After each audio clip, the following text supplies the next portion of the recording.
Okay, I got an AC call here. It's a little carrier. Condenser fan running, no compressor. So let's get into it and see what we can figure out here. Okay, let's see if I can film this and check it at the same time with my hands. Check the capacitor. Capacitor's good. What I'm finding here is open winding on our compressor.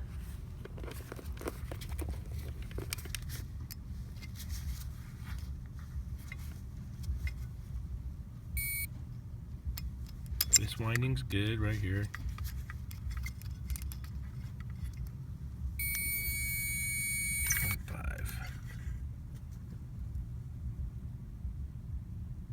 Open line right here. The compressor's cold, it's not hot, so it's not off on its internal overload.